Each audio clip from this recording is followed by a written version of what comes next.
Tolong ceritakan tentang sejarah maulid. Apakah maulid Nabi SAW termasuk bid'ah hasanah? Merujuk sabda Nabi SAW, hadis riwayat Muslim nomor 1017. Barang siapa yang membuat-buat hal baru yang baik dalam Islam, maka baginya pahala dan pahala orang yang mengikutinya, dan begitu pula sebaliknya. Maulid Nabi SAW adalah merayakan hari lahir Nabi SAW. Awal mulanya muncul tahun 230 Hijriah. Dan ini muncul dari kerajaan dinasti Fatimiyah Syiah ya, yang itu dibentuk pada saat itu di Mesir, dan mereka punya 6 macam maulid, dan sampai hari ini di Iran masih ada tuh. Jadi yang berfaham Syiah memang mengikuti ini. Sayangnya banyak ahli sunnah yang menarik ajaran ini, pemahaman ini ke pemahaman mereka, padahal sebenarnya pemahaman orang-orang Syiah.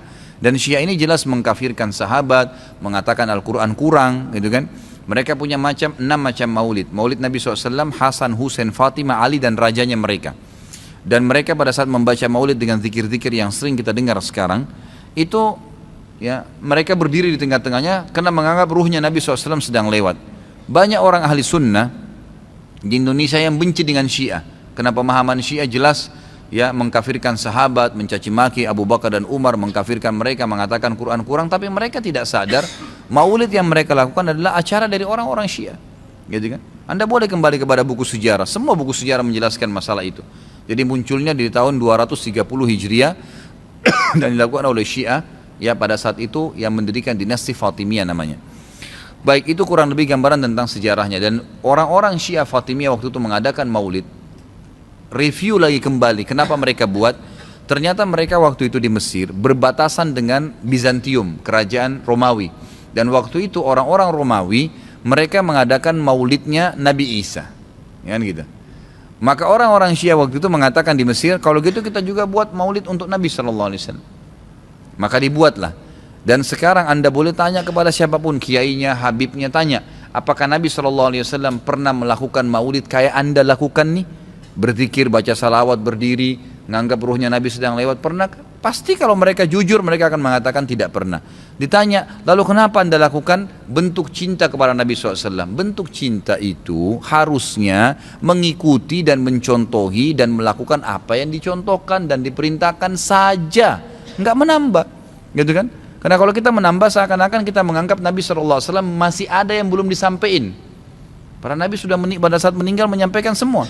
Apa kata Ibnu Katsir rahimahullah? Beliau mengatakan kalimat yang mulia pada saat menafsirkan surah Al-Maidah ayat 3. Al-yawma akmaltu lakum dinakum wa atmamtu alaikum ni'mati wa raditu lakumul Islam madina. Hari ini aku sempurnakan agama kalian, nikmatku untuk kalian, dan aku ridho Islam sebagai agama kalian, kata Ibnu Katsir.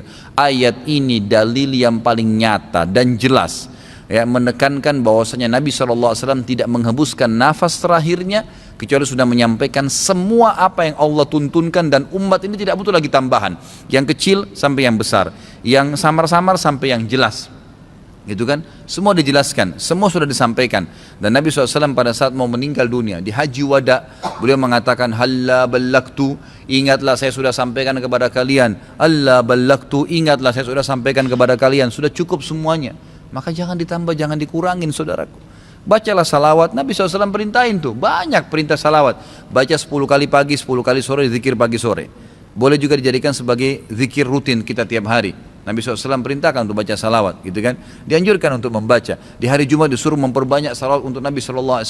Setiap kali disebut namanya SAW. Dalam majelis ini berapa kali kita katakan Nabi SAW, Nabi SAW.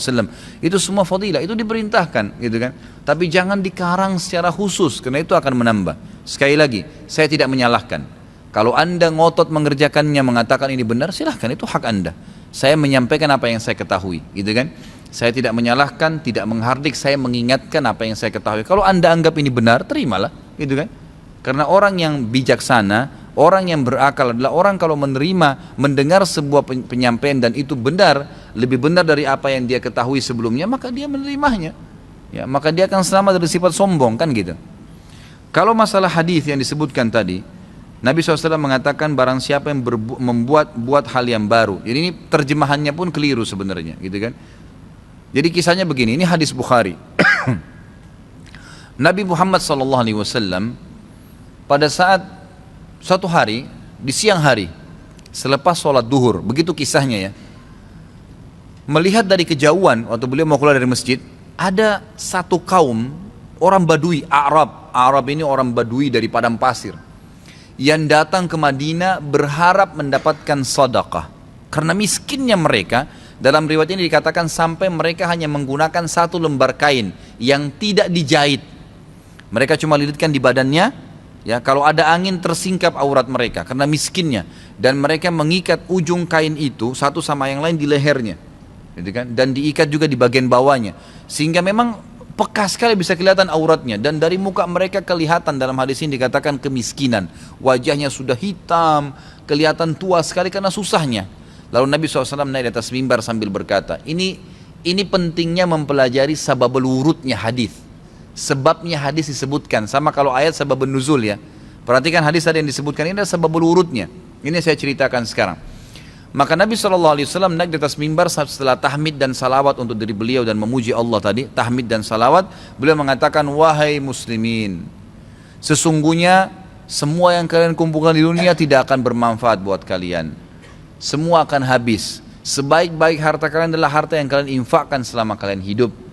Maka berinfaklah sebelum datang masalah akhirat, datang kematian. Lalu dalam hadis ini panjang lebar Nabi SAW ceritakan masalah kematian, masalah hisab hari kiamat. Lalu motivasi, bersedekahlah sebelum terlambat waktunya. Ya, semua yang punya sesuatu di rumahnya bersedekah. Berikan orang-orang yang susah itu, yang datang menuju ke masjid.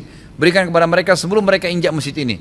Lalu kata Nabi SAW, bersedekahlah walaupun hanya dengan sepotong kurma. Jadi kalau seseorang di antara kalian punya kurma di rumahnya satu butir, bagi dua. Satu dia makan setengah, setengah dia makan, kasih setengah orang miskin ini. Saking pentingnya bersedekah. Waktu itu, ikhwan dan akhwat sekalian, sahabat termotivasi, ada yang menangis. Ada satu orang, sahabat berdiri, lalu dia mengeluarkan semua yang dia miliki di kantongnya. Ya Rasulullah, ini saya sedekahkan. Dengan melihat orang itu melakukan, sahabat di masjid rame-rame melakukannya. Pada keluarin semua hartanya. Apa kata Nabi SAW? Siapa yang menunjukkan perbuatan baik dalam Islam, yang memulai. Kenapa? Karena tadi ini orang memulai kasih, maka dia akan mendapatkan pahala orang yang melakukannya tanpa dikurangi sedikit pun dari pahala orang yang melakukannya.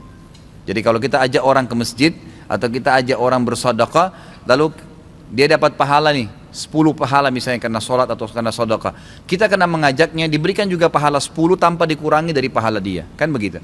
Ini sebabnya hadis. Sayangnya hadis ini disalahfahamin, dijadikan bolehnya mengatakan ada bid'ah hasanah. Semoga Allah berikan hidayah, padahal mereka tidak paham sebab urutnya. Ada sebabnya hadis itu disebutkan, jadi bukan kosong begitu saja, gitu kan. Jadi mudah-mudahan ini bisa difahamin apa yang telah Nabi SAW sampaikan.